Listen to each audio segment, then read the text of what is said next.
ಮನೆಯಲ್ಲಿರುವ ಅತ್ಯಂತ ಪವಿತ್ರ ಸ್ಥಳ ಯಾವುದು ಎಂದು ಕೇಳಿದರೆ ಹೆಚ್ಚಿನವರು ಪೂಜಾ ಕೋಣೆ ಎಂದು ಹೇಳುತ್ತಾರೆ. ಆದರೆ ನಮ್ಮ ಸಂಪ್ರದಾಯ ಮತ್ತೊಂದು ಸ್ಥಳಕ್ಕೆ ಅದಕ್ಕಿಂತಲೂ ದೊಡ್ಡ ಮಹತ್ವ ನೀಡಿದೆ. ಅದು ಯಾವುದು ಗೊತ್ತಾ? ನಮಸ್ಕಾರ ಸ್ನೇಹಿತರೆ. ನಮ್ಮ ಮನೆಯಲ್ಲಿರುವ ಅತ್ಯಂತ ಪವಿತ್ರ ಸ್ಥಳ ಯಾವುದು ಎಂದು ಕೇಳಿದರೆ ಅನೇಕರು ಪೂಜಾ ಕೋಣೆ ಎಂದು ಹೇಳುತ್ತಾರೆ. ಆದರೆ ನಮ್ಮ ಸಂಪ್ರದಾಯದಲ್ಲಿ ಮತ್ತೊಂದು ಸ್ಥಳಕ್ಕೂ ವಿಶೇಷ ಸ್ಥಾನ ನೀಡಲಾಗಿದೆ. ಅದು ಅಡುಗೆ ಮನೆ. ಯಾಕೆಂದರೆ ಅಲ್ಲಿ ಅನ್ನ ಸಿದ್ಧವಾಗುತ್ತದೆ. ಅನ್ನವೇ ಜೀವ, ಅನ್ನವೇ ಶಕ್ತಿ, ಅನ್ನವೇ ಆರೋಗ್ಯ.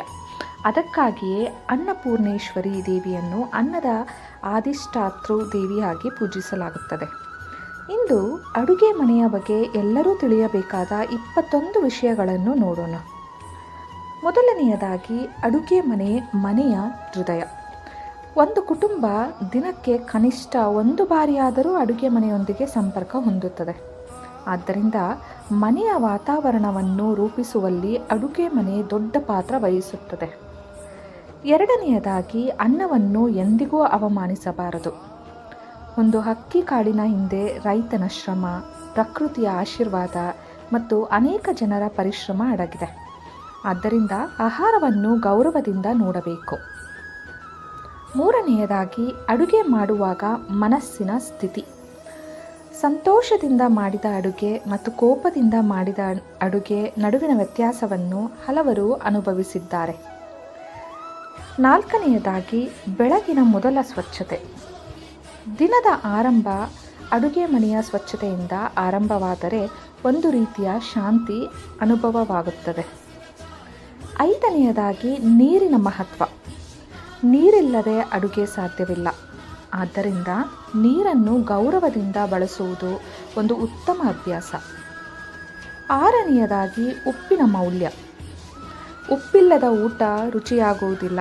ಹಾಗೆಯೇ ಜೀವನದಲ್ಲಿ ಸಣ್ಣ ವಿಷಯಗಳ ಮಹತ್ವವನ್ನು ಮರೆಯಬಾರದು. ಏಳನೆಯದಾಗಿ, ಧಾನ್ಯಗಳನ್ನು ಗೌರವದಿಂದ ಇಡುವುದು. ಅಕ್ಕಿ, ಬೇಳೆ, ಗೋಧಿ ಇವು ಕೇವಲ ಆಹಾರವಲ್ಲ, ಅವು ಮನೆಯ ಸಂಪತ್ತಿನ ಸಂಕೇತಗಳಾಗಿವೆ. ಎಂಟನೆಯದಾಗಿ, ಅಡುಗೆ ಮನೆಯ ಬೆಳಕು. ಬೆಳಕು ಇರುವ ಸ್ಥಳದಲ್ಲಿ ಕೆಲಸ ಮಾಡುವ ಉತ್ಸಾಹವೂ ಹೆಚ್ಚಾಗುತ್ತದೆ. ಒಂಬತ್ತನೆಯದಾಗಿ, ಗಾಳಿ ಮತ್ತು ಸ್ವಚ್ಛ ವಾತಾವರಣ. ತಾಜಾ ಗಾಳಿ ಆರೋಗ್ಯಕ್ಕೂ ಅಗತ್ಯ. ಹತ್ತನೆಯದಾಗಿ, ಆಹಾರವನ್ನು ವ್ಯರ್ಥ ಮಾಡದಿರುವುದು. ಉಳಿದ ಆಹಾರವನ್ನು ಸರಿಯಾಗಿ ಬಳಸುವ ಅಭ್ಯಾಸ ಬೆಳೆಸಿಕೊಳ್ಳಿ. 11ನೆಯದಾಗಿ, ಅತಿಥಿಗೆ ಆಹಾರ ನೀಡುವುದು. ನಮ್ಮ ಸಂಸ್ಕೃತಿಯಲ್ಲಿ ಅತಿಥಿಗೆ ಊಟ ನೀಡುವುದು ದೊಡ್ಡ ಗೌರವವೆಂದು ಪರಿಗಣಿಸಲಾಗಿದೆ. 12ನೆಯದಾಗಿ, ಅಡುಗೆ ಮನೆಯಲ್ಲಿ ಕ್ರಮಬದ್ಧತೆ. ಪ್ರತಿಯೊಂದು ವಸ್ತುವಿಗೂ ಒಂದು ಸ್ಥಳ ಇದ್ದರೆ ಕೆಲಸ ಸುಲಭವಾಗುತ್ತದೆ. 13ನೆಯದಾಗಿ, ಮಕ್ಕಳಿಗೆ ಆಹಾರದ ಮೌಲ್ಯ ಕಲಿಸುವುದು. ಆಹಾರ ಹೇಗೆ ಬರುತ್ತದೆ ಎಂಬುದನ್ನು ಮಕ್ಕಳಿಗೆ ತಿಳಿಸಬೇಕು. 14ನೆಯದಾಗಿ, ಊಟದ ಮುನ್ನ ಕೃತಜ್ಞತೆ. ಕೆಲವು ಕ್ಷಣ ಕೃತಜ್ಞತೆಯಿಂದ ಊಟ ಆರಂಭಿಸುವುದು ಮನಸ್ಸಿಗೆ ಶಾಂತಿ ನೀಡುತ್ತದೆ. 15ನೆಯದಾಗಿ, ಎಂಜಲು ಆಹಾರವನ್ನು ನಿರ್ಲಕ್ಷ್ಯ ಮಾಡಬೇಡಿ. ಉಳಿದ ಆಹಾರವನ್ನು ಸರಿಯಾಗಿ ನಿರ್ವಹಿಸುವುದು ಅಗತ್ಯ. 16ನೆಯದಾಗಿ, ಅಡುಗೆ ಮನೆಯಲ್ಲಿ ಜಗಳ ತಪ್ಪಿಸಿ. ಆಹಾರ ಸಿದ್ಧವಾಗುವ ಸ್ಥಳದಲ್ಲಿ ಶಾಂತಿ ಇರಲಿ. 17ನೆಯದಾಗಿ, ಆಹಾರ ಹಂಚಿಕೊಳ್ಳುವ ಗುಣ. ಹಂಚಿದ ಆಹಾರ ಪ್ರೀತಿಯನ್ನು ಹೆಚ್ಚಿಸುತ್ತದೆ. 18ನೆಯದಾಗಿ, ಅಡುಗೆ ಮನೆ ಮತ್ತು ಆರೋಗ್ಯ. ಸ್ವಚ್ಛ ಅಡುಗೆ ಮನೆ ಉತ್ತಮ ಆರೋಗ್ಯದ ಮೊದಲ ಹೆಜ್ಜೆ. 19ನೆಯದಾಗಿ, ಅನ್ನಪೂರ್ಣೇಶ್ವರಿ ಬಗ್ಗೆ ಒಂದು ಸಣ್ಣ ಕತೆ. ಒಮ್ಮೆ ಶಿವನು ಲೋಕದಲ್ಲಿ ಎಲ್ಲವೂ ಮಾಯೆ ಎಂದು ಹೇಳಿದನು. ಆಗ ಅನ್ನಪೂರ್ಣೇಶ್ವರಿ ದೇವಿ ಅನ್ನದ ಮಹತ್ವವನ್ನು ತಿಳಿಯಲು ಒಂದು ಪಾಠ ಕಲಿಸಿದಳು.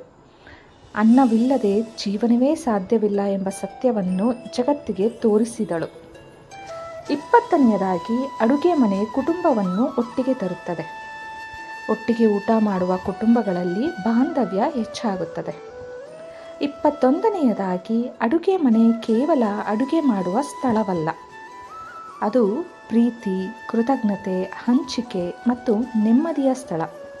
ಅದಕ್ಕಾಗಿಯೇ ಅಡುಗೆ ಮನೆಯನ್ನು ಮನೆಯ ಹೃದಯ ಎಂದು ಕರೆಯುತ್ತಾರೆ. ಸ್ನೇಹಿತರೆ, ಅನ್ನಪೂರ್ಣೇಶ್ವರಿ ಕೃಪೆ ಎಂದರೆ ಕೇವಲ ಆಹಾರದ ಸಮೃದ್ಧಿಯಲ್ಲ, ಕುಟುಂಬದಲ್ಲಿ ಪ್ರೀತಿ, ಆರೋಗ್ಯ ಮತ್ತು ಸಂತೋಷವೂ ಆಗಿದೆ. ನಿಮ್ಮ ಮನೆಯಲ್ಲಿ ಅಡುಗೆ ಮನೆಯ ಬಗ್ಗೆ ನೀವು ಪಾಲಿಸುವ ಒಂದು ಒಳ್ಳೆಯ ಅಭ್ಯಾಸ ಯಾವುದು? ಕಮೆಂಟ್ನಲ್ಲಿ ಹಂಚಿಕೊಳ್ಳಿ. ವಿಡಿಯೋ ಇಷ್ಟವಾದರೆ ಲೈಕ್ ಮಾಡಿ. ನಮ್ಮ admire the journey channel subscribe ಮಾಡಿ. ಧನ್ಯವಾದಗಳು.